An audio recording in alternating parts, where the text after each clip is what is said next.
Hello, everybody. It's Friday night and it's time for the Weekender. We've another packed show ahead with modern warfare, World War II, dragons, and even gangs of Rome, amongst other things. On top of that, we also have a prize from store.ontabletop.com. If you want to be in with a chance to win an Orc Codex and Combat Patrol, pop a comment below this video over on tabletop.com. Just go there, make a free account if you don't have one already, and scribble something below. Let us know what you think of the show, and we shall get on with reading your comments. But now, sit back and relax, because your weekend starts here.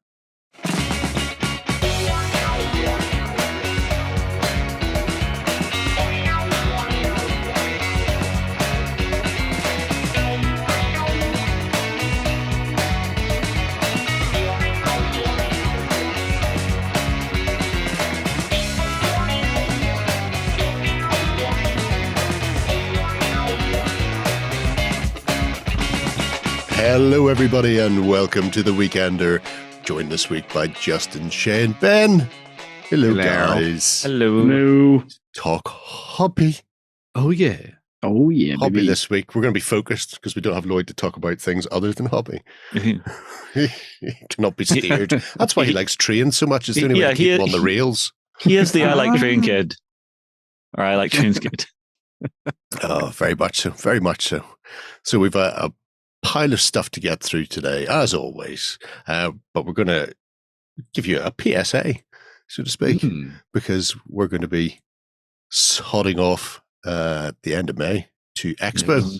Yes. So the guys were over from Expo chatting, and we have a couple of guides up if people want to see the sort of stuff that's going to be going on, what you can do when you're at the exposition. Apart from come and bang on the goldfish tank that I'm going to be sitting in, probably. So there's two video guides with, was it Tony and Ellie? Okay.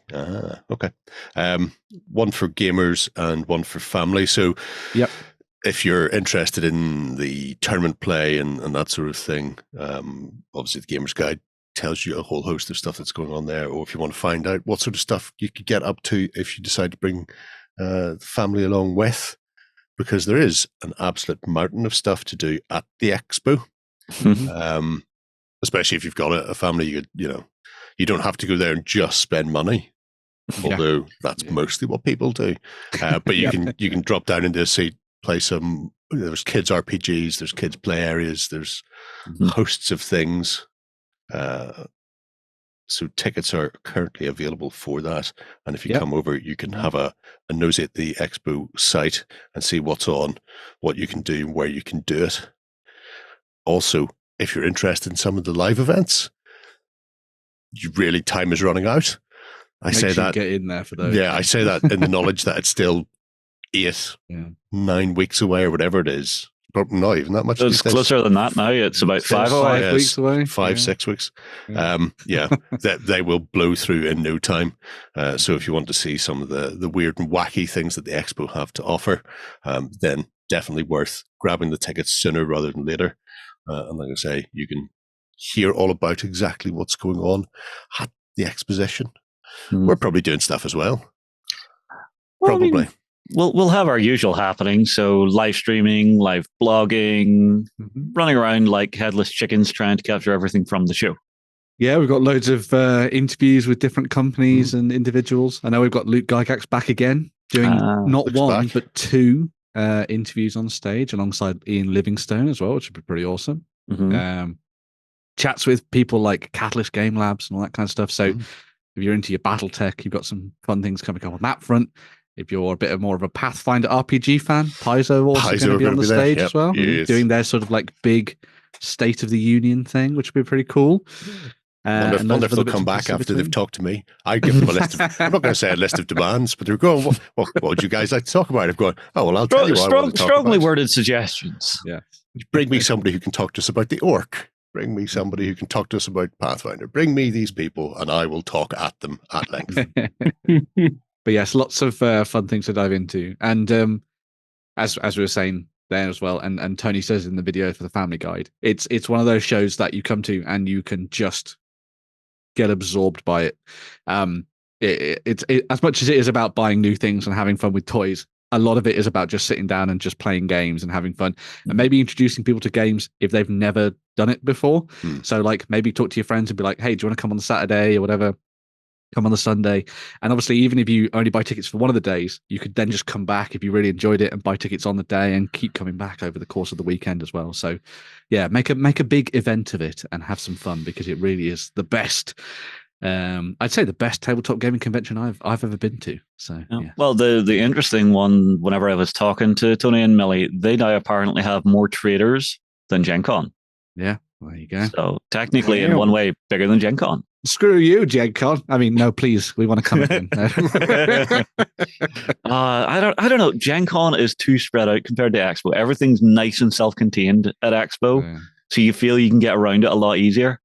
Whereas Gen Con is American, so you have to walk 5 minutes to go and find. Well, it's not even that. You have to literally go out into a football stadium. Well, that's true. You remember that one? Yeah. Yes, God, I remember that. But yes, UK Games Expo. Make sure to come and check it out. Check out those videos. It's going to be great fun.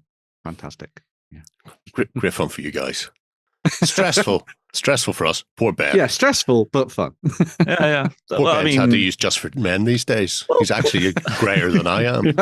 Well, we all have our own little stress moment, because for me, it's the setup and tear down. For Jerry, it's the sitting in the glass box and interviewing people the whole time. For me, it's 100% not getting a drink. That's fair. That's the only stress for me. I don't mind interviewing people. That's grand. It's the sobriety I But anyway, right. Enough of that witty banter. Let's move on and kick the show off properly with the most important part of the show, the bit I stay awake for, the indie of the week. And this week's indie is Enfilade figures, because I've been doing a lot of looking at modern miniatures recently. That'll probably become more apparent next week. So danger, always. But one of the ones I was looking at was Enfilade's range of 20mm stuff, 20mm moderns, as they put it, for historic and what-if scenarios as well. They even have a little rule set with it. So, gentleman in Germany started sculpting his own stuff, 2013. People went, where do you get those? Nowhere, I made them. Can I buy them off you? I was like, okay. So we started sculpting and then casting for others. And it's sort of gone from there. So there's a few different ranges, all, like I say, mostly modern. There is one non-modern, which I'll just show you now, Ben. Gets it out of the way early, because it is little 15mm mice and rats. And the nice thing about these is... assault rats. Yes. The nice thing about it is, because they're 15mm, so obviously they're meant to be big, but if you put them on the base around some 28mm figures, then you've got tiny real-world rats running around with hammers. Handy for, strange post-apocalyptic futures. Narnia army. You could actually have the little and stuff. If Ewok Kebab's watching this, for your Force of Nature army. Oh, yeah. That'd be perfect. You two can have swarms of bird calf. They're just pecking at my feet.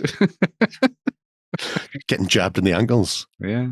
So yes. I don't know. They're small enough to go for that soft underbelly. Yeah, that's true. It depends how tall those birds are, whether or not they can reach. Yeah. You may be okay on that one. These are awesome. Love this. Don't care about the modern stuff. Nah, you're going to have to care about the modern stuff. There's going to be quite a lot of moderns coming your way, coming at you like Cleopatra, mate. So yeah, the mice and rats range is relatively small, but you've got infantry, you've got archery and wizards and cav, so it's everything you need for a tiny little. Like I say, they say 15mm, but I say at that scale they're 28mm, but just real. Full red wall. See whether or not you can take down actual humans with your mice calf. I just have images of Jerry's ogres being lined up and just whomp. That shouldn't have Impact 2 on it. Just dancing constantly. Lots of stamping up and down. But anyway, apart from the 15mm fantasy, the meat and potatoes is, as you can see here, the modern, so Afghan, Bush War, Vietnam, Eastern Europe, the Great Powers, for now, Cool. Cold War. And starting with Afghanistan, some of these things will repeat. And by some of these things, I mean things like the little bombs disposal bomb dogs. They appear in multiple European and Western sort of factions. So, if you've got Germans or British or whatever, you two can have your own kit. Yeah, you two can have your own little bomb disposal for IEDs. All I'm thinking of is IT Crowd. Yes. Bomb disposal robot, yeah. What operating system does it run on? We're going to die. So the NATO forces that contain, obviously, a mix of the British and Germans that are in some of the other ones further on. They're really nice sculpts. Really nice sculpts. I say that like I'm surprised in any respect, but I'm not really. I could ambiguate them, but they're the same size pictures, so I won't bother. Just before somebody wonders why I'm not clicking on pictures, that's why, people. So you've got your sort of standard fire teams, your setups for your British and Germans.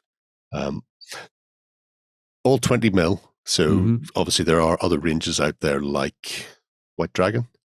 Does some 20s. Yeah. Which means if you're looking for just things to add, Germans never happy with when they've got a machine gun. The buzzsaw. Yep. The guy with the machine gun's just like, best day ever. Yep. And the wounded medic as well. Poor guy. And they're all metal as well. Yeah. These are all metal, he said in a high questioning voice. However, there are some things that are 3D prints, and in some cases, 3D print files are available to buy as well if you print your own. Not so much in the way of the minis, but some of the other bits like the little bomb disposal thing. And in fact, if I just go there. Some of the accessories more than anything. Yeah. So. Oh, I see. Yeah. You two can have electrical appliances for your house. That bomb disposal robot. The little IED. The IED files, stuff sounds great for scenario play. That this is it. I mean, that's a more or less a no-brainer. Just being able to stick down objectives without having to sit and sculpt them yourself. Play the Hurt Locker on the tabletop. Let's face it. Well, I mean, you can do Hurt Locker, or you just do Belfast, circa 1980s. Oh, so happy I grew up on the tail end of that. It's the same picture. So yes, the NATO forces, as you can see, lovely set of figures. Really nice. I like the sculpts as well. There's a little German commander. They have a really nice feel to them. Tank available. Yeah, it's what you want with 20 mils. That nice. It's got enough detail if you want to be clever, and it's small enough that you can do a good in between. Yeah, you can do a good range on the table. Without worrying about it being too compacted as well. I'm going to put that over there because we'll look at that later. Because I don't want to nuke it whenever I do this. Gary's favourite button. Very much so, my favourite button. Apart from the NATO stuff, there's also the Taliban and the Afghan civilians. So handy if you're doing sort of scenario play again. So you've got the like of Spec Ops. You can have things like your civilians wandering around, and I quite like additional civilians / suspects. They're all on. So there's your individual suspects all on the phone. Are they just making a call, or are they doing something terrible? You don't know. And you're not allowed to shoot them before you find out. Because that's a war crime. Here's something I always wondered. For something like this, could I take something like the 7 TV rules and do it like there was a TV show years ago, Argyle? Oh, yeah. I know that do that using that rule system, I wonder. So do it like a TV show, but something a bit more serious. Yeah, you could do. Yeah. No reason not to. Yeah. That's the nice thing about 7 TV. If you've seen a film or TV program about it, then you should be able to recreate it in some fashion. I think that would make for an interesting one, especially at 20 mil, because you could do a slightly bigger cityscape. Well, who was it we were talking to? Oh, it was Steve from Sarissa, wasn't it? Saying that they'd done a range of flat, standard, just front buildings, like set design. Mm-hmm. So it's just like Frontages it's just frontages, but with like the back braces. So none of your city is actually really a city. Looks like a movie lot. It looks like a movie plot. Yeah. I like the idea. Anyway, our Talibans. Again, nice sculpts, which is what you want to see, and plenty of opportunity for various sort of tactics and units on the table as well. Yeah. Whether it's full squads or just down to your snipers or your little RPG teams, that sort of thing. I think that's the thing with a lot of the modern ranges. You tend to find that they either do like a lot of stuff, like we're seeing here, like you have the whole gamut of stuff for you to play around with, or they only do like one or two things. So it's nice to see like a full range of miniatures for doing all the sort of specialist weapons, as well as your regular fighters and stuff. So yeah, very good. How many RPGs have you brought? Stick them on the top of roofs. Usually not enough. Yeah, have some fun trying to do extractions with those around. Yeah. So extraction. Yeah. Chris Hemsworth. Just need to get yourself a helicopter, and I'm sure there'll be no problems with having that as well. Yeah. No problems at all. Back there, I say. So there's also the Bush War stuff, which is obviously it's meant to be Congolese and that sort of insurgent fighters in Africa. But when I was looking at some of the things like the Portuguese, all I could see was Predator, the original. Yeah. Just, South America jungle fighting, not African jungle fighting. That would be cool. Just send in some special forces or mercs and pray that there's no devil in the treetop. So. I watched the original Predator for the first time last week. The first time? Oh my god! You weren't there for the. Has Shay seen it? No. What did you think, Shay? It's actually a pretty good movie. Some of the CGI is a bit it's life changing, is what it is. Obviously, it is life changing. And now he has the joy of seeing the second crappy one. It's not actually that bad if you go back and watch it. No, it's. I would say if you enjoyed the first Predator, go and watch the second one. There's some really good bits in it, and it's got Gary Busey in it. Yeah, it just suffers from not having Arnie, I think, for a lot of people. Yeah. I'm quite content for him not to be there. Well, yeah, I mean... It's the problem with too many sequels. It's like throw in the sequel bait and just have exactly the same film again. Yeah, this one is Danny going boogly. Thankfully, it was made before it was they have to make a trilogy. That's what movies are these days. We have to make a trilogy. Very true. You two can have your African dictator in his lovely white uniform. I'm guessing these are sort of... That's got a little bit of Baptiste on it. I'm guessing these are kind of like 90s onwards, sort of. Yeah. Would work well for that. Yeah. Okay. Get me the gun of Rambo. Which movie? No, I prefer it my way. Yeah. So you can do your Bush War in a whole variety of ways, whether it's with your Africans or, like I say, Portuguese stuff, and maybe swing it to South America instead. Because you've got obviously whole hosts of stuff kicking off, depending on how you want to play out your games. Yeah. Whether I you like want the to Tribal go, Warriors, that's cool.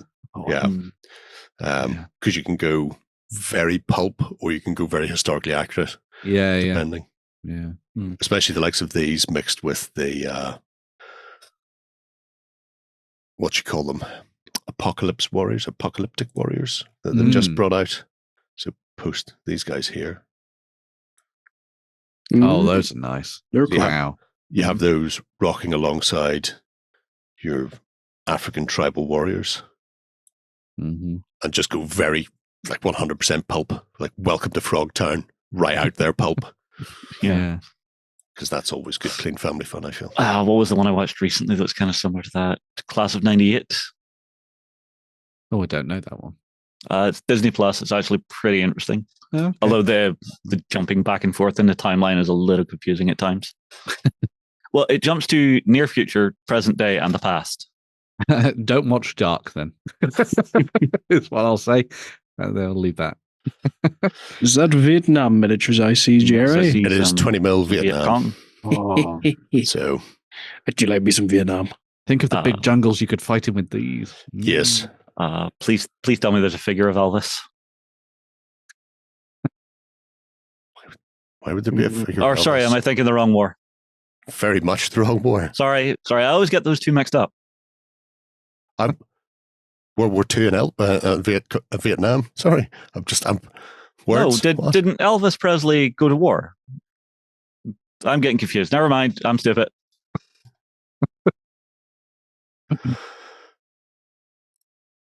Anzacs. I was waiting for it. You can have your Australians as well, which is nice to see because so many times people just go Vietnam, US against the Viet Cong, the Viet Cong and North Vietnamese and ignore the fact that the Anzacs, I was thinking suspicion the Anzacs fought there substantially longer than the Americans all in. Look, he's brought apparently an Irish wolfhound with him. That is a big dog. Do you not put one of those in Vietnam? The heat will kill us. It's like one of Farmer Maggot's dogs. A shortcut to mushrooms in the jungles of Vietnam. It's a very different movie. It is 100% different. And the Australians. Yeah. The Australians were only in Vietnam because they heard the emus were hiding out there. That's the reason they wanted revenge. Yeah. Secret colony that, whenever the war ended, all their leadership got sent out. Obviously, then there's more close to home stuff apart from Vietnam. So some insurgents in Ukraine. Obviously, this was started within the last decade when it was just insurgents kicking around in Crimea and parts of the Donbass. Yeah. But now you've got the modern stuff as well: China, France, Russian Federation. So that may be a bit close to home for some, considering it's still kicking off right as we speak. But the ranges are there as well if you fancy looking into any of that. The one for Great Powers I'm curious about is what they have for the Chinese. It's just a massive farm it's actually it's the same Russian sculpts just made in China. Oh wow. Oh, God bless you, Shay. There you go. Oh, thank you. Those are pretty cool.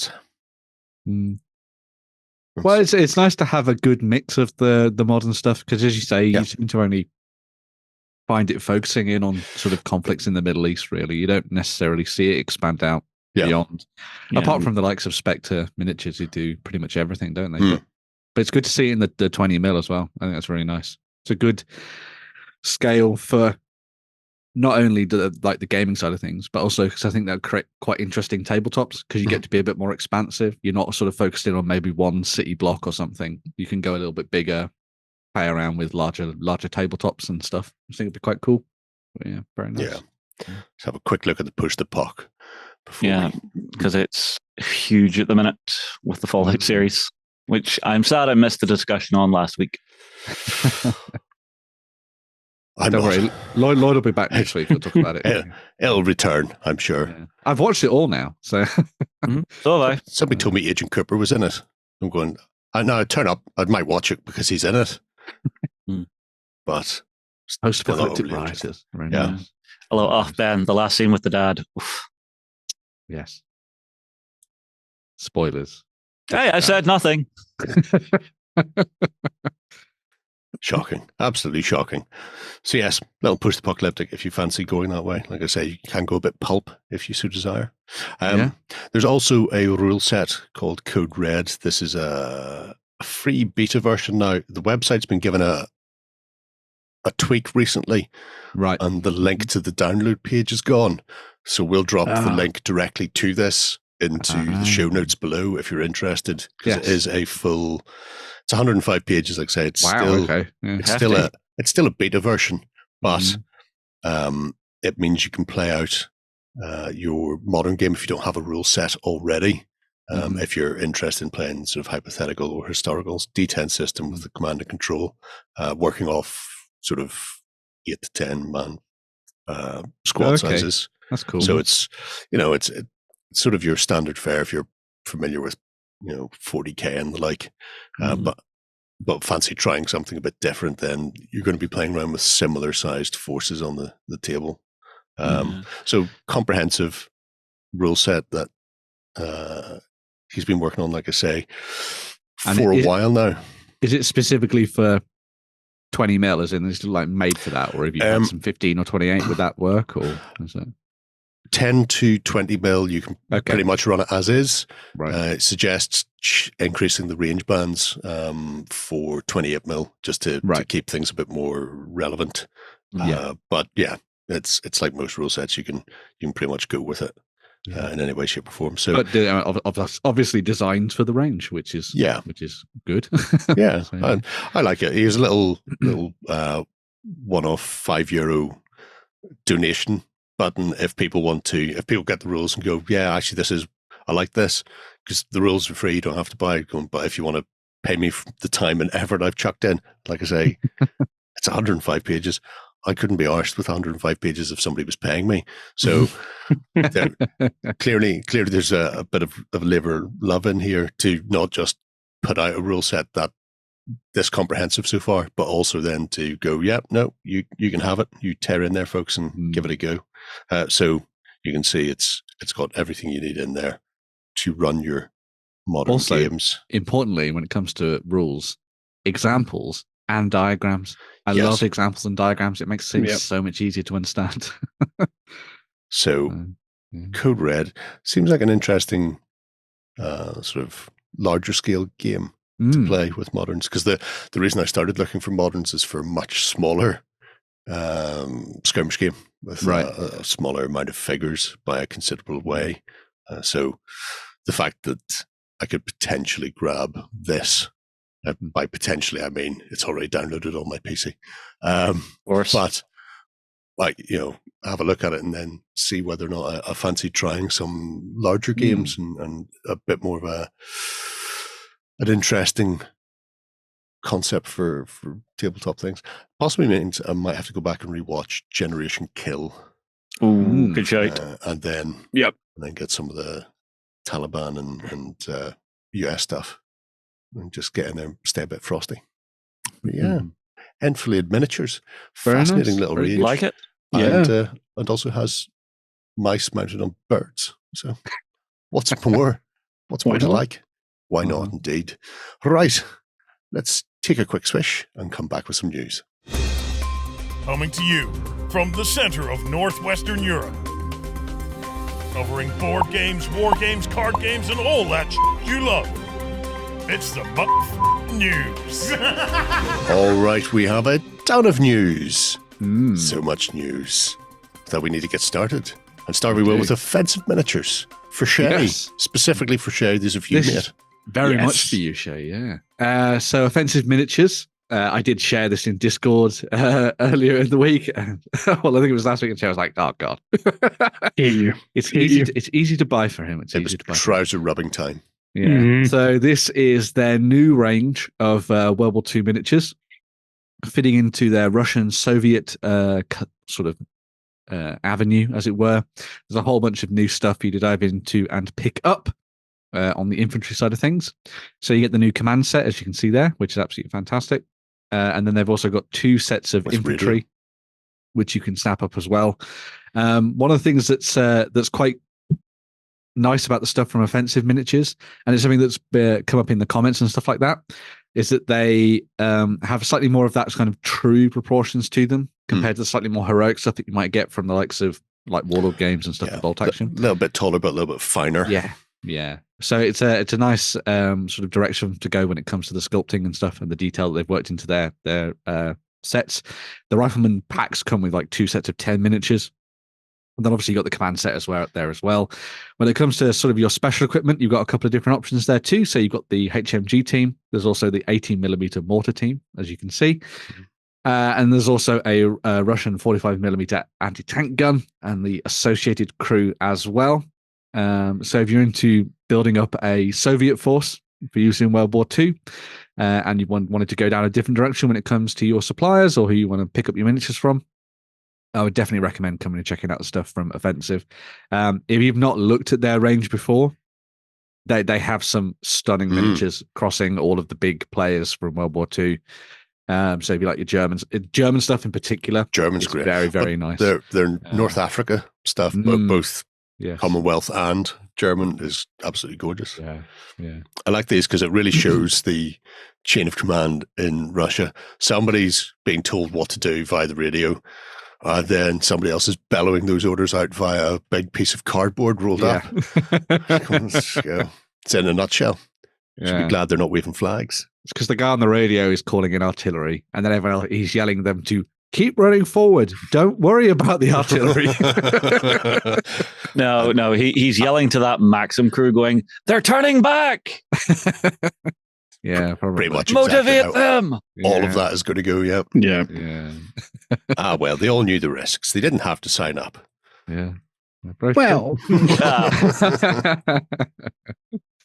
But yeah, Offensive Miniatures, really good stuff there. As I say, make sure to go and check out the rest of their website for more awesome stuff from World War II. And I think even more is planned for the rest of 2024 as well. So keep an eye out for that. It's very nice. To the beat. Sticking with World War II. Yes. Coming closer to home.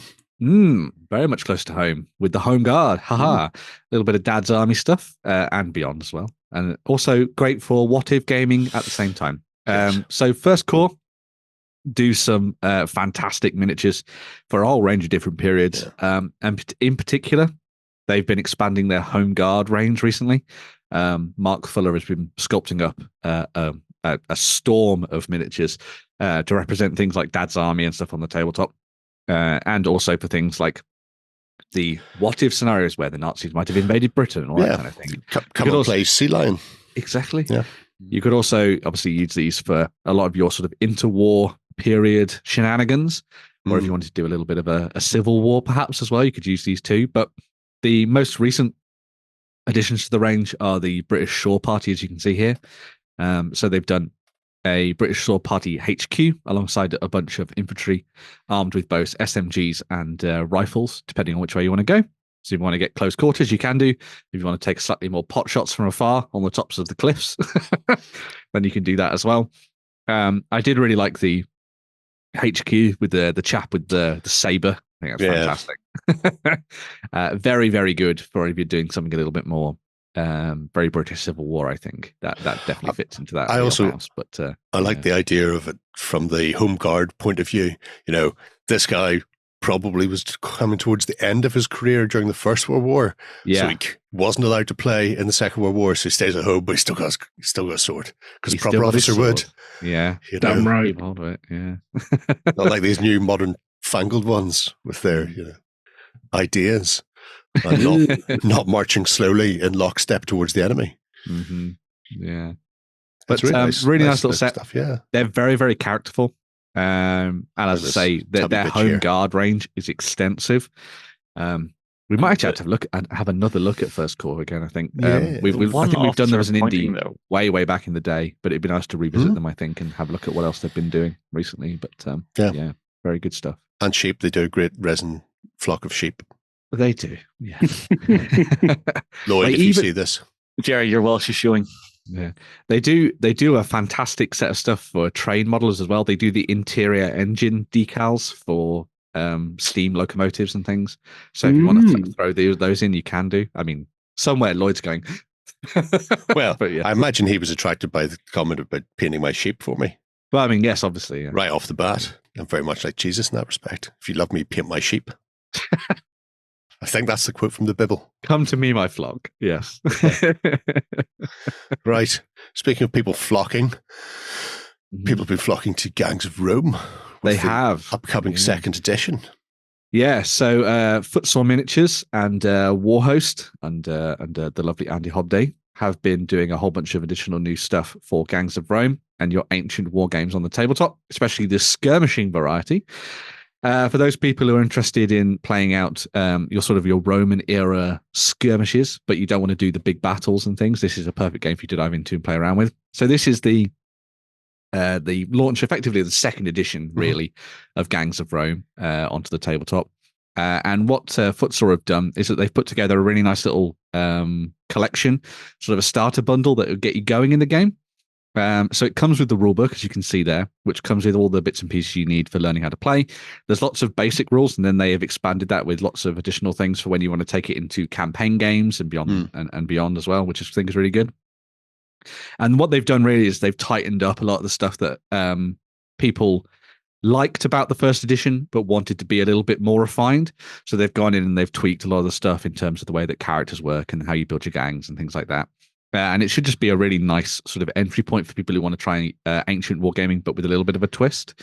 For those who haven't heard of Gangs of Rome, the whole idea is that, as you might have guessed by the title, you play a gang in Rome. So you could be... you could... Technically, you play the dominus of a house, a high-ranking house member who's trying to get to the Senate, trying to become influencing the Senate, and trying to become a noble, and the gangs are the people that you recruit to nobble your opponent. Yes, so the ones you send to go and burn down bakeries and take down temples before they get built for the gods and all that kind of thing and stuff in between. Maybe there's a vote coming, and you really need a few senators to have to stay in their houses so they don't vote against. Therefore. Go and cause a riot. Yep. All very Roman. Yeah. A few bakeries have been burnt down. The mob is angry because they get no bread. Exactly. You can also introduce things like gladiators that you might have hired out of your crop, effectively, to go out and do some fighting for you. You can even play as the likes of the sort of Roman equivalent of the police and stuff on the tabletop if you want to have them walking around beating people up with their clubs and all that kind of good stuff. In addition to the rulebook and stuff, obviously, that comes in the set, they've also worked with Wargames Atlantic to do this new plastic kit as well. Those people who backed the Kickstarter will have got their hands on stuff like that, and they've also got, I think, STL files. I think early in the sort of like run of how this was going. But these are now available as plastic miniatures for you to snap up. And the set comes with enough for you to make 2 gangs plus a bunch of sort of like mob, I think, as well. Or you can just use it to create an entire mob and all sorts of things in between if you want to, which I think is quite good. So if you're somebody who's looking to dive into the game and you weren't necessarily fussed by having to buy individual metal packs, even though the characters are really nice, you can just go and get yourself the plastic set, and that will kind of like tide you over very, very nicely. Again, it's Wargames Atlantic, so it's stuffed to the gills with all sorts of different options when it comes to weapons and arms and armor and everything else in between. As Jerry is showing off there, I'm sure there'll be an unboxing very soon on the channel. Of course, Jerry has it. There'll be an unboxing next week. There we go. Actually, they're really, really nice plastics. I'd be curious to see if they're going to add anything to that as well through digital, because there's a few pieces I'm looking at going. It would be nice if I could have X, Y, and Z, but you'll find out about that in the unboxing. Here's an obscure ruling weapon I would really like. No, not even that. But like I say, I'm not going to go through it now because then nobody will watch my unboxings and I get lonely. I should also point out that's a great plastic set, even if you're not playing Gangs of Rome. Yes. Because you can use it for things like Spartacus's Uprising. Yes, the third Survival War. Don't steal my thunder. Wait for my unboxing. Moving away from the potential unboxing for them, there is also a train kit that they've added into that starter bundle alongside the folks from Sarissa. So this is the Roman villa of Galen the Greek, or Galen the Greek, however you want to say it. I would imagine this might be one of those people that you might want to quiet. You might get those sticks out and start knobbling some kneecaps, I think, with this one. So yes, set that up on the tabletop and play out some of your initial scenarios, which I think is really cool. This is something they did in the first edition they released a couple of different sets that included some Sarissa building like of Blood some on the Aventine and Blood on the Aventine was the initial set, and then Bread and Circuses had the bakery in it. And when they did it, they also included a scenario for the building that you get, which is a really nice touch. So I assume they're going to have done the same again because if it works, don't fix it. There's also all the accessories you get in the starter bundle as well. So that kind of like starter pack comes with everything else. So you get your tokens, your counters, your dice, everything else in between. So the starter bundles are a really great place to start. But obviously, if you're somebody who already has loads of Gangs of Rome stuff already, just get yourself the new rulebook and effectively away you go. But yeah, I think a lot of people are going to be diving in and trying this out for the first time and having some fun with it. It seems that they've gone in and really grown and developed the game, and also now with the collaborative effort from Wargames Atlantic and Sarissa once again being involved in this, I think it's going to be great fun. And I'm quite tempted myself, actually. So, yeah, you should. It's a cracking game. Yeah. And you two can take a amphora and smash it over somebody's head. Exactly. Yes. Why play a game if you can't do that? Would be my question. So yes, looking forward to seeing how it goes. Core mechanics work mostly the same as the previous edition as well, so I don't think it's going to be a massive sea change for anybody who's played the original. And if you haven't played the first version, then you've nothing to worry about. You don't have to unlearn anything first.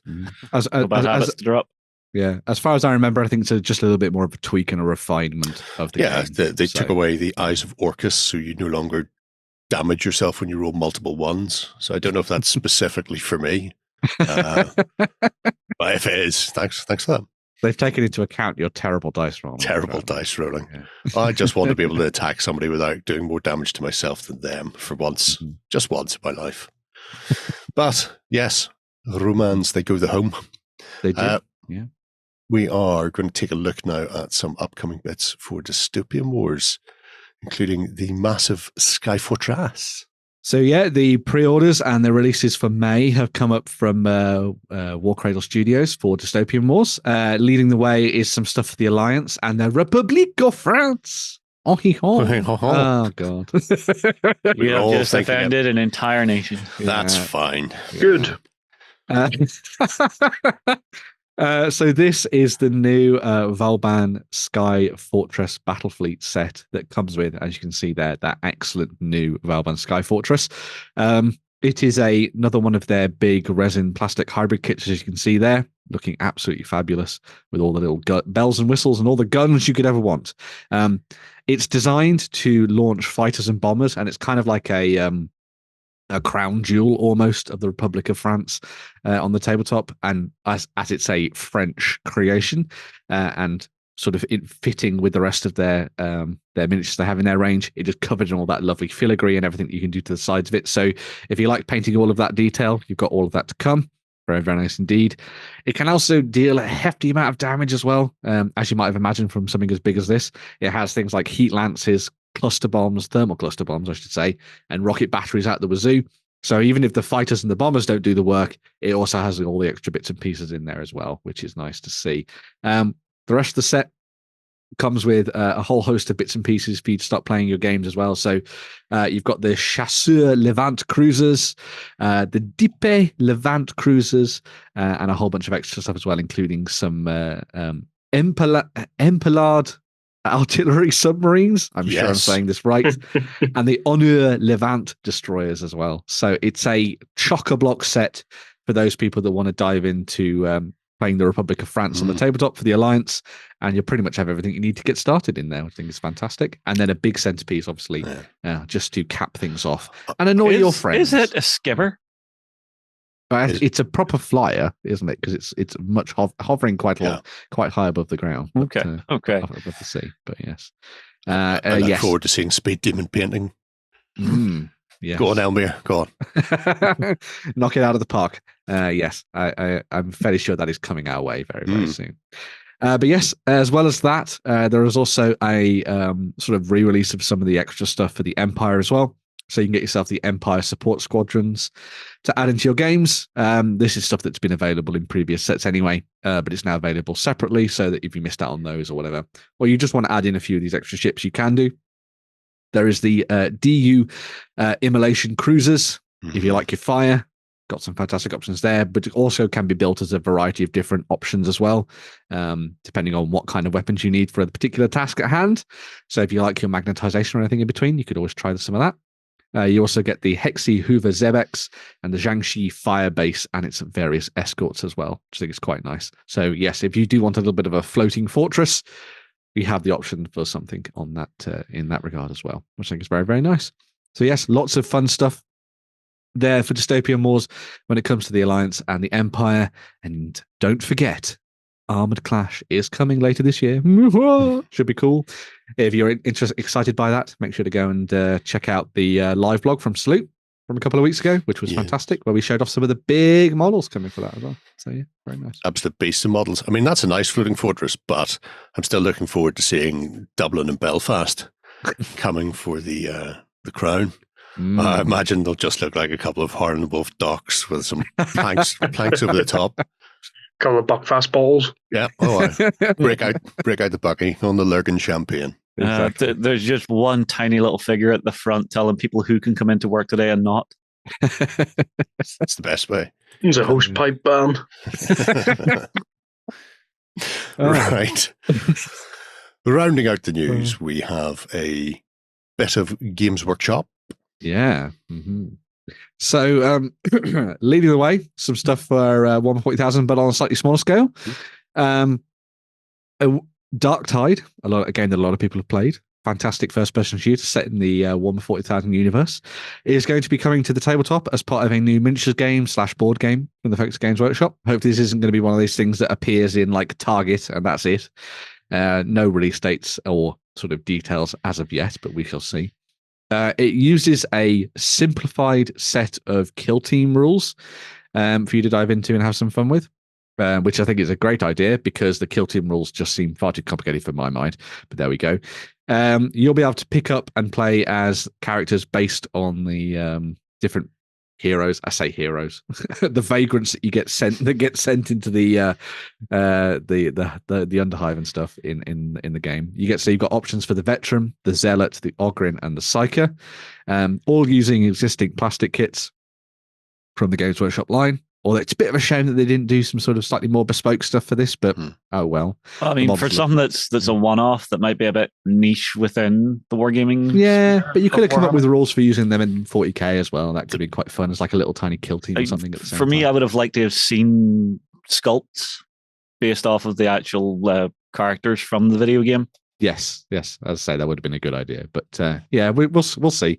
Maybe they'll do something in the future, or someone will step in and do it for them. They're going to be going up against traitor guardsmen and poxwalkers. So lots of additional stuff there, as you can see from previous games that have come out from Games Workshop, like Blackstone Fortress and the like.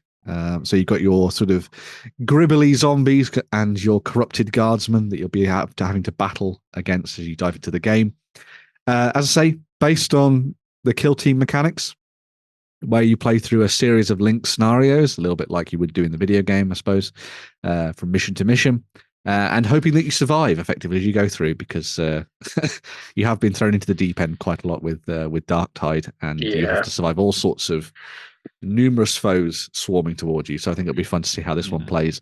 I think it sounds kind of cool. As someone who owns a Sony console and a relatively middling PC, I don't have access to Darktide just yet, so this could be my option to play the game. Well, I mean, it looks very different to the actual game because it's not, what's the word, hoardy enough? Yeah, well, yeah. I suppose they have to limit how many models they can shove into that box, I suppose. So, but yeah, sounds quite interesting. If you're a fan of Darktide, or like me, you've yet to be able to play it, maybe this is a good option for you to have some fun with it. There we go. The board game of the computer game of the tabletop game. Exactly. Yes. Yep. Although, isn't the release for Darktide on Sony coming up soon? Well, they've always been quite nebulous with it. So fair. You never know. It took them a long time to release Vermintide 2 on PlayStation. So yeah, there we go. But that's a good game as well. Play that. Anyway, sticking with Warhammer 40,000 and the grimdark future, but to something bright and shiny and new and almost mecha-like. Pre-orders are now coming up this weekend for the new Tau Empire Codex and the new Combat Patrol and everything else.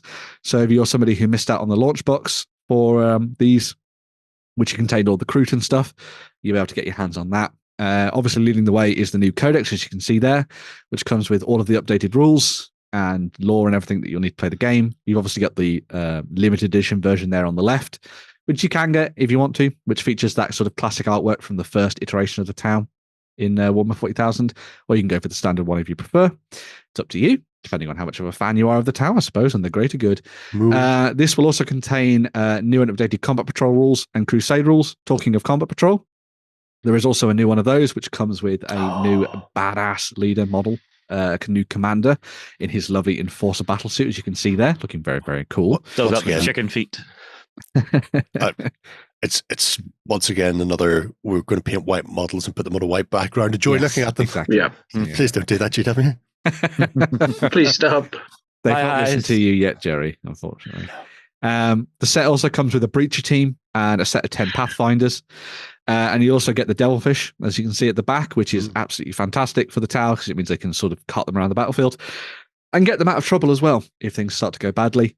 This is a vast improvement on the previous Combat Patrol that they had for 9th and the start of 10th edition. I have a friend who plays Tau, and he was like, there's literally only one way to play this, whereas I think this one's a little bit more mobile and has some more options in it. And it's also a much better set for people who want to buy this as a starting point for expanding their army, because you have obviously the Breach team and the Pathfinders. The Devilfish is going to be a bonus to anyone's army, and obviously having the commander in there is great as well. So a nice little Combat Patrol to get you started there.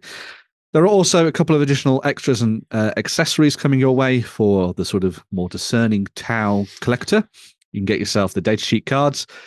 Obviously, when it comes to I went in a weird direction there. Didn't you? With Games Workshop, a lot of their printed material goes out of date fairly quickly. So only get these if you know you're going to be playing games like every week or something like that. Just obviously be aware that a lot of things like errata and FAQs come up, which change things for your armies in 140,000. So these may be out of date fairly soon. You never know. Well, thankfully, they don't have the points. Only really matters if you're playing tournament. Well, yeah, that's very true. You can just play out of the books if you really want to, obviously. They've also created a new set of dice, which are perfect because they're see-through on a white background, Jerry. Yes. Yeah, I'm looking at that. Are you enjoying the joyful wonderment? Yeah. But when it comes to dice, show me a page of Fox's Glacier Mints. That's the next auxiliary to be added to the town, no doubt. Oh, well, that's good. Energy shields. Yeah. So in terms of the Games Workshop dice they do, these are actually not too bad. Obviously, I mean, they're on the white background, but I think these actually look pretty good. They're very nice, and they should be easy to read as well, which is always a plus for dice, especially in the heat of battle. They've got the symbol on the 6. For once. Yes, which is the right way to do it. Yeah. Yes. Yeah. God bless. Don't get confused, like all those Middle Earth players did. Yep. But yes, in addition to all of your sort of anime mecha goodness, there are also the auxiliaries of the Tau available in separately now for the Kroot and stuff. So you'll be able to get your hands on a whole set of different shapers. There's the War Shaper leading the way with a couple of different weapon options you can see there, alongside the likes of the Trail Shaper and the Flesh Shaper. So if you want to sort of lead the way with a proper warlord, then obviously use your War Shaper. Your Trail Shaper is there for sort of guiding you through the terrain to get into the place you need to be. And then the Flesh Shaper is effectively your shaman, your butcher, your connoisseur of flesh, who will be helping to choose the choice cuts and make sure that you evolve in the right way. Fancier meats. The fancier meats, yes. Your local McAtamneys. And Shay, quote for you: "Ask jerky, don't make itself." The new look Kroot Carnivores are also available for you to pick up, with a few sort of tried and tested weapons in there. The standard Kroot rifle, alongside some more specialist weapons, some of which you would have seen as part of their Kill Team set, which was last year, maybe the year before at this point. Crikey, it's been a long time. But yes, lots of new stuff there for the Kroot, whether or not you like them or not. As Lloyd would say, he prefers the old ones, but I think he's slowly coming around to the new ones. He didn't buy the big hunting party pack anyway, so he must like them, I guess. So fair enough. He's been won over. What was his major issue with these? Because they don't look any different to me, except the poses are a bit more runny. I think both Lloyd and you, Justin, thought they were a bit too smooth now. I think it was. They're too humanoid. Yeah. They're less alien than they should be. That's what really gets me. But again, I have waxed lyrical too many times about this. People know how I feel. I honestly can't see any difference between them and the old ones. Yeah, corporate would like you to find the different. There are also the big burly boys as well. So there's the Krutox Rider. So if you want to add some range support into your armies, you can do. Some nice options there as well. A couple of different guns on that set. What's quite nice about the Tau now is that they've Tau now, friend. They have dived in. They've developed. They've developed a detachment specifically for the Kroot. So if you just want to run all these nasty alien carnivores, then you can do and have some fun on that front, and just eschew all of the mechs. Don't need those. Don't need that technology. Just have some fun with these guys. I think I still have the Kroot army list from White Dwarf. I have exactly the same thing with all the fun sort of conversions and kit bashes they did with the Orc DNA and the Tyranid DNA and stuff. Yeah, it was very cool. There's also the Crutox Rampages. So if you're looking to get stuck into a little bit of combat, you've got those options there as well. Looking very nice. Really nice dynamic models in that set. Yeah, really I like the gorilla feel. Yes, coming charging at you out of the jungle, loping forward. Yeah, very cool. There's also the Kroot Hounds. They've been revamped and updated as well, so they're going to be available separately. These guys have definitely been on the puppy chow. They are way more hench than the original versions. More in line with dogs than birds, I would say, this time around. I'm looking at them thinking they probably could have nudged it a bit closer to hyena. Yes, as far as body shape goes, and just really lean into the big, the back spines. Yeah, I think that would have been a good idea. Not a million miles away from it already. So no, very true. Very true. With that face and head shape, it's pretty close. Yeah. And then last but not least, I think those would be actually quite nice with patterning on them rather than just the planes. I think that'd be quite cool. Yeah. But anyway, last but not least, there is also the Kroot Lone Spear. So another sort of elite option for your army. Riding around on another awesome galactic beast, as you can see there. Those little salamander creatures. Very nice. They can either be taking pot shots at range with their big long rifles, sort of sniping out characters and stuff like that. Or you can use them to sort of take out lighter vehicles, because you've got those explosive tipped javelins, as you can see, being thrown by that fellow on the bottom there. So if you want to try and take out rhinos and all sorts of other transports and things, maybe that's a good option. Or any big game animal when you're hunting. Yes, of course, very true. Yeah. Ivory's bad, people. But all of those options for the Tau are now going to be available to pre-order this weekend. You can obviously come over to store.ontabletop.com. Buy merch. Get your hands on all sorts of bits and pieces for the Kroot and anything else you'd like for the worlds of Warhammer and beyond as well. So yes, very nice stuff on that front. Fancy smancy. Fancy smancy. Yes. That is technically all the Whamster. It is all the Whamster, but we have one more bit of fun. Yes. I'm not surprised actually to see these. We probably could have just done a whole news section just on various people doing models of these at the moment. Pretty much, yes. I've seen so many of them. Yeah. So to close things out, we've sort of talked about video games being turned into tabletop games already. Grimskald, who did the absolutely fantastic dwarf delving game that we talked about a couple of months ago, was so enamored by Helldivers that they have taken up. They took my call to action in my article where I talked about developing a set of rules for playing Helldivers on the tabletop, and they've created Doomdivers, which I've been reliably informed is the democratically distinct version of Helldivers worthy of the tabletop. Yes, they have managed this democracy appropriately. Yes, they have managed it. I will also say, just the naming. By the way, for anybody who's looking for Helldiver models, look for Heck Divers, Dam Divers, anything you can think of. They're all in there. They are all there. We may be looking at after the break. We'll see. But yes, they have developed a free, obviously, set of rules for you to be playing out Helldivers-like experiences on the tabletop. You can use any 28mm miniatures you use. There's a couple of different options that they've shown off here based on stuff from various 3D printing creators, as well as stuff from Warhammer 40,000, obviously, as well. I should say the stuff that you see there, like the marine side of things, comes from a creator called Red Pilgrim, but also Red Maker as well. So if you're interested in those, make sure to go and check those out. See what you think about the kit bashing potential. But anyway, yes, basically you can create your Helldivers team, your Doomdivers team, and you can head down to the planet and you can battle bugs as many times as you like.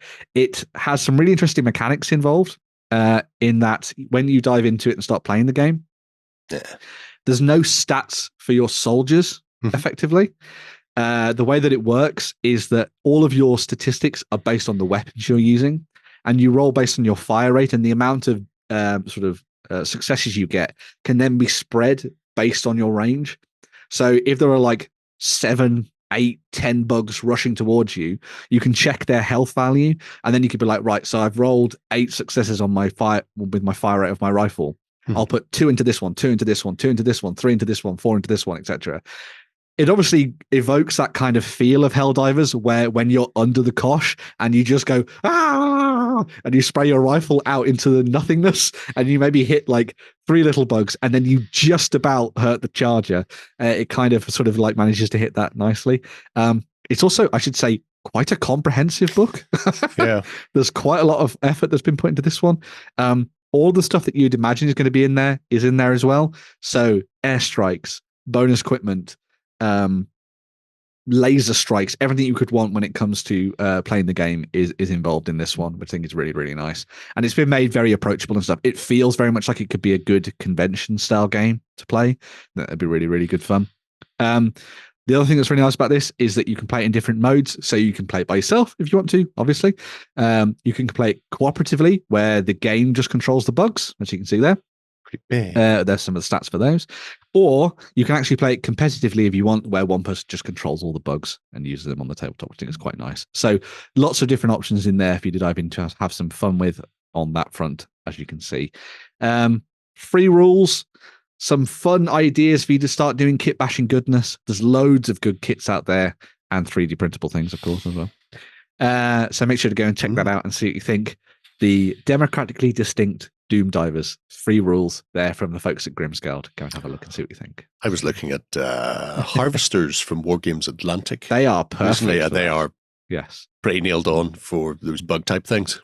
Mm-hmm. So, yes. You know, if you're after a big galvy bucket of bitey, stompy, punchy monsters, then it's a good box to grab. Did an article about sort of options you could use for miniatures and things. Those bugs are fantastic.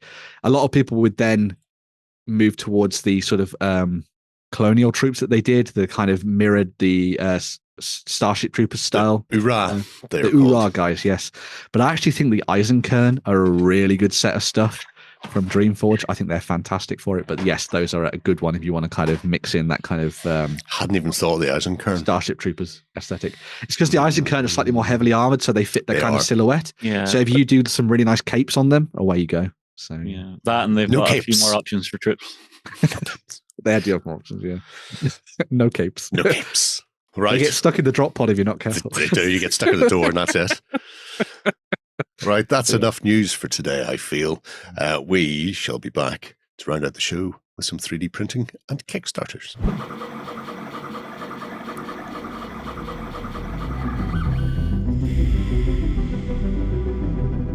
Okay, we've got time to take a look at some 3D printing before we get into the Kickstarters.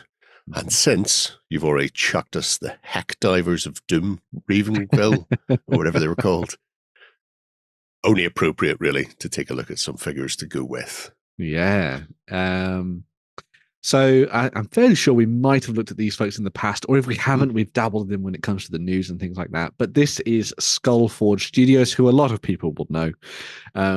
They do a whole host of STL files for you to dive into and start using to build up your sci-fi armies and everything else in between, pretty much. They also do 3D prints physically as well. So if you are interested in that, they do have options for you to go and get your hands on that. But from an STL point of view, they have all sorts of fun little bits and pieces for you to pick up and start using in your games. One of their favorite things to do is to create Star Wars adjacent, I should say, miniatures. Yeah. I can't focus on anything except the E-Web mounted on the back of a gonk. Yep. Gonk. Gonk for the win. Deadliest creature in all the galaxy. Exactly. How do you they keep surviving whatever happens to them? So yeah. But some really good stuff there. A lot of their stuff that they create is based on stuff that is like almost fringe Star Wars things. So it might be stuff that's come up through the likes of the animes that they've done and the animated films and the shorts and things, as well as some of the other TV shows that aren't necessarily catered to currently by the likes of Shatterpoint and Legion and stuff like that. So if you are interested in picking up some stuff that's more Star Wars centric, they have pretty much everything you could ever want, really. I really like their terrain stuff in particular, as you're showing off here, Jerry. I think it's fantastic stuff. It's the kind of thing that I think a lot of 3D printing people use their printers for, getting their big terrain pieces onto the tabletop. It's on fleek, as I believe you kids say. Yes, and this stuff would paint up really, really nicely as well. Quick blast with a couple of colours and then lots and lots red, of a lot of red, because that's Andor. That's Ferris right there, isn't it? Yes. Oh, I just need the big hologram. Get your brick ready. Fight the Empire. That's not what you said, is it? No, that is not. But yeah, really nice. I should say the reason that I was drawn to them was because I typed in Helldivers miniatures and the Heck-divers that we were talking about previously in the news popped up. This is the set that I think a lot of people have gone for. It comes with your Helldivers in their sort of classic garb, their sort of standard armor, with a whole range of sidearms and their regular rifles. You've also got the machine gun in there as well. And also a flag, of course, for liberty and democracy. Tabletop democracy. It's a great set, as you can see there. Unofficial. Don't look at it too hard. Just paint them in different colors and away you go. That'll be great. I do hope that SkullForge get to do some different weapon options and things. I think that'd be really nice. But if you are tempted by the Doomdivers game that we're looking at in the news, this would be a great place for you to go and get some miniatures to start playing out your games, and then just grab some bugs and away you go. So because they do space crabs. They do little head crabs. If you're a little bit of a Halo crabs. Half-Life fan. Half-Life, yeah. Yeah, there was one I saw a little further down, the Solid Viper, which I found quite amusing. The Solid Viper? Yeah, there it is. Oh, yes, of course. Snake. There's even a box. Yes, the box. There's even a box. But yeah, great stuff. Especially if you're playing some of those, we mentioned Spec Ops, actually, earlier in the show. If you want to go down the slightly more Hollywood route with that, or play the game Spec Ops from Osprey, then it's just been designed to kind of mirror this kind of Metal Gear Solid style affair on the tabletop. It's a really good option for you to choose. I just want to put googly eyes over there by the handle.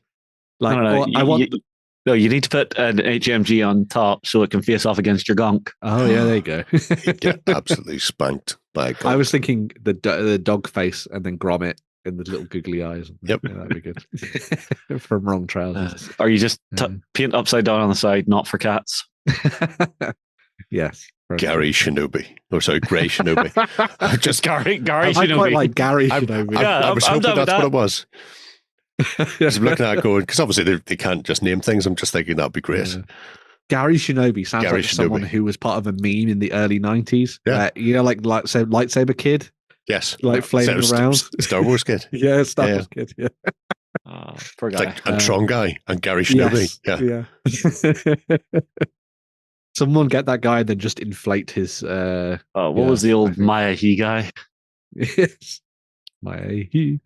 I also picked out a couple of extra ones that I thought were really cool. One of my favorites is the Ghost Blasters set. If you're playing a little bit of 7TV from Crooked Dice and all that kind of stuff, fantastic set. I love the detail in their faces. I like that it's kind of slightly comic, sort of cartoony.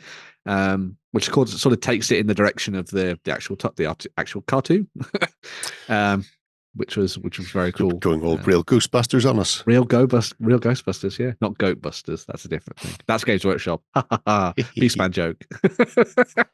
But yes, fantastic. You even get a little Slimer in the background as well, which is fantastic too. Yeah, ugly looking spud, isn't he? Yeah, big man. And there's something you don't see often these days: Ghostbuster smoking. Oh, yes. Wouldn't be allowed anymore. He quit in the 90s. Yeah. Did he? Heck, like. For those people who are also interested in kind of fun movie stuff as well, there were two sets that I thought were fantastic, especially if you're diving into a little bit of an alternative kind of skirmish game with a little bit maybe of a prawn South African bent. There's the rapid response. We're doing the prawns now. Yeah. And then, if you want some aliens to go up against them, you've got the prawns as well. It's so good. 3 days, Christopher. There's even a mech suit and stuff you can get as part of the collection. So, yeah. Well, yeah, the mech suit is somewhat beefy. Yeah, but lots of, got a Metal Gear, of course, as well. But lots of amazing stuff in there from SkullForge, and it doesn't end effectively. There's something for everybody. If you're a fan of some kind of sci-fi property, be it Star Wars or otherwise, generic officers, there is something for you. Whoa, what's going on with the scientists? Generic scientists? Which ones? These ones? Those ones. Someone's having a bad day. They're scientisting. Yeah. Is that a test subject? Yeah. Or about to become a test subject. Yeah. Both. Who's a better test subject than yourself? Yeah, that's how you get to fly. Yeah, that's very true. Yeah, if you're looking to raid a Imperial base and you want to beat up a bunch of officers, how about it? Get your brick ready. And away you go. But yes, whispers of Yubnub. It's one way of doing it, certainly. Yeah. But yeah, those are absolutely corking. I like them most, I think, out of everything.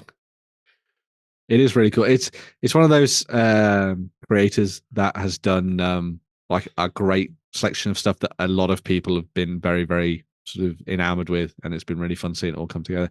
The nice thing about it as well is that when it comes to the physical side of things, they've listed the different creators depending on where you are. So if you want to get your hands on stuff like this, but you don't want to get the STL files and you don't have a 3D printer, they've got separate links to US, UK, EU for Germany, Spain, and Belgium, as well as Australia and Brazil. So they've covered a lot of different areas of the world when it comes to getting your hands on stuff, which is really nice. Not seeing a Bale and Skull yet from the Bale and Skull show. No Bale and Skull. I scrolled through trying to find a Bale and Skull. No. There may be one. They've done hermit crabs. Yeah, they're do. But different. they've not done Balin. Yeah. I'm not saying I'm annoyed or outraged. I'm saying somebody's getting a shit in an envelope, though. There's the prawn. Prawn Mecca. Prawn Mecca. Yeah. So good. From Prawn Town. I saw a fetal company up above. Yep. There's the Ronin. Look at them. I'm seeing everybody but. There's the Dark Apprentice. You've got the Ash Rune sitting there. Yeah. Really it's starting to bother me now. There he is. There he is. Christ on a bike. There's Jerry. There we go. That one in the middle is just you, Jerry. There we go. This is Jerry after day one at Expo, headed to the bar. Get the hell out my way. I'll be very much slapping my way through them. Well, you're not going to bring a beating stick? No. It wouldn't let me through the doors with a beating stick. They check you for things like that. It's terrible, really. Yes. Cracking stuff. Yeah, I do like these. We found him eventually. He's even got his little kyber crystal on his belt. I does. approve. Yeah. And his ring. See? Details, people. Details. Yep. That's the important thing. Yeah. Right. So SkullForge then. You can either do your Bale and Skull show or your Doomdivers. Yeah. Either is fine. And everything in between. Yeah. And you can do some drones. Or the prawns on toast. Oh, that was a little bit Dutch. Or the prunes on the toast. I mean, considering where the accent comes from. That's true, yes. We're not too far off. Yeah, I guess. Not a million miles away. Right. We have Kickstarters to visit before we finish the show. And the first one is one that you've played, Ben. I have. Are they miniature played? Yes. Properly. I added it, so I kind of know how to play. Real miniatures. Yeah, you played with the fun dragons, man. Yeah. You had to pick up and play digital pixels, which is the worst thing. Boo. The worst thing. Chase fireball to the face. Could be worse. So, DragonStrike from Fighting Hedgehog. Interesting diversion from just very doing, much so. ancient / historical war games. Decided to really dive in and do some aerial combat on the tabletop. So DragonStrike is a game for 2 or more players where you are essentially fighting the classic D&D tropes of chromatic against metallic dragons. So good guys against the bad guys. And as we know, the chromatic dragons are very much the good guys. Not like those evil ghouls and stuff like that. Oh, they're just the absolute worst people. Would have something to say about that. I'm sure they do. But unfortunately, it sucks to be them. So this is a campaign to launch the core game, which will come with 4 dragons, 2 and 2, 20 mil scale. I assume most people will just be using them for DragonStrike, but there's always the potential if you've got little 20 mil figures kicking around to drop them into armies and stuff like that. And the figures themselves, even though these ones, as you can see, the renders are grey, they will be coming pre-painted. So pre-painted plastics in the actual box when they're released. If you are a bit of a figure painter and fancy one though, they are doing a box of dragons that are unpainted as an extra for the Kickstarter only. So if you want to paint your own version whenever they arrive, that is doable. But the game itself plays out on a hex grid, and it's an interesting flight sim, essentially, where you are trying to gauge not only your speed, direction of movement, but also what you think your opponent is going to do, and hopefully not back up into them and leave yourself open for a massive ass kicking, which is something people do all the time. Everybody's my maneuvering, I am too cavalier in this game. I am like, I'm going to throw myself to the wind. It's fine. God, the stress. From what I saw, Shay, it was which way is left, which way is right again. Yeah, that's the biggest problem, because you're using a little deck of cards to allocate a maneuver based on your current speed. You may find that you're almost ripping the wings off the dragon attempting it, so you end up with sort of rolls against fatigue, which then makes your dragon worse at flying, worse at fighting, worse at dodging, just generally worse. So you've got to try and compensate speed and maneuverability depending on what the actual scenario you're playing is going to be. And the basic rules itself, very simple. It's D6 rules of generally a 4+, but there's options in there for younger dragons who might be a bit faster, older dragons who are a bit slower but more fighty, better armored and fortitude. So you've got the potential for list building with that, and then with the riders as well. So not just always having knights with lances stabbing people up, but having ranged attacks, or even wizards. Archers and spellcasters. Yeah, wizards kicking I'm on an ice dragon, by the way, fireball. Yeah. And so your games play out relatively quickly. If you're going to be playing 1v1 with multiple dragons per side, then you're going to have a lot of management to do insofar as picking what everybody's going to do and trying to work out how they're going to interact. But there's two things to counter that. One is the hourglass. So everything works on an egg timer when you have that initial phase. So you really have to pick, and at that point, if you're playing with multiple dragons per side, then you may find yourself running into problems with not enough time to work out everything minutely, and that way lies madness and frivolity.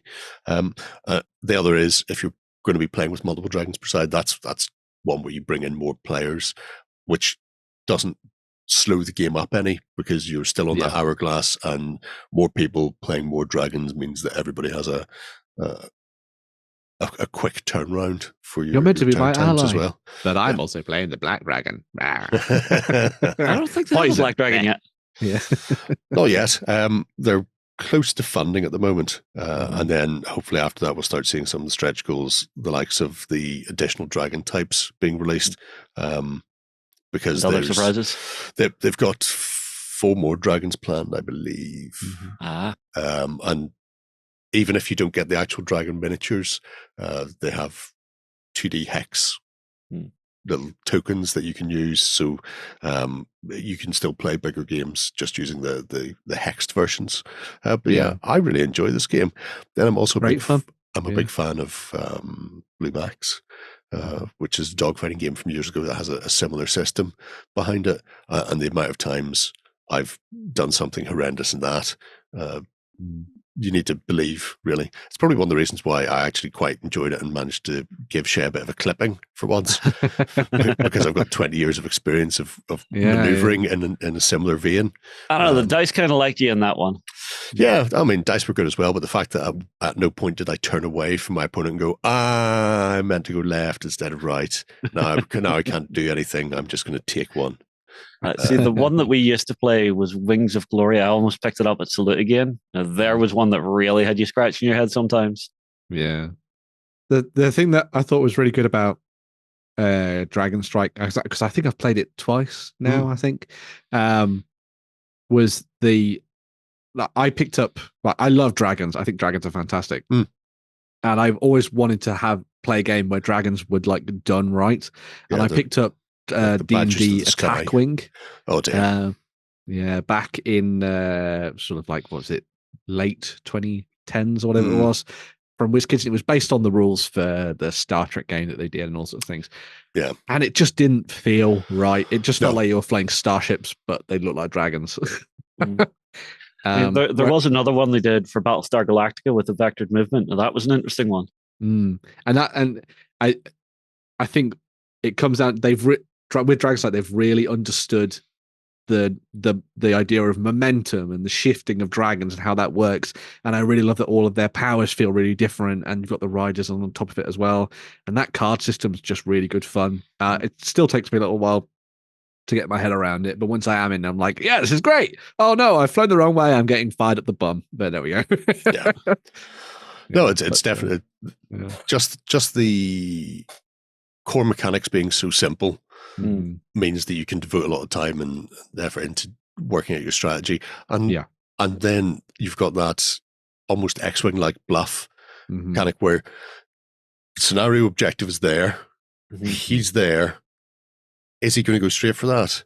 And if he goes straight for that, then I need to go here to pull him behind him to be in a good position. And then you discover that your opponent has all of a sudden decided to hit the brakes, take what potentially could be a lot of fatigue for their troubles because they're stopping dead, but leave you just front and center for a massive frost ball or ice kicking or whatever else happens to be, depending on your dragon of choice.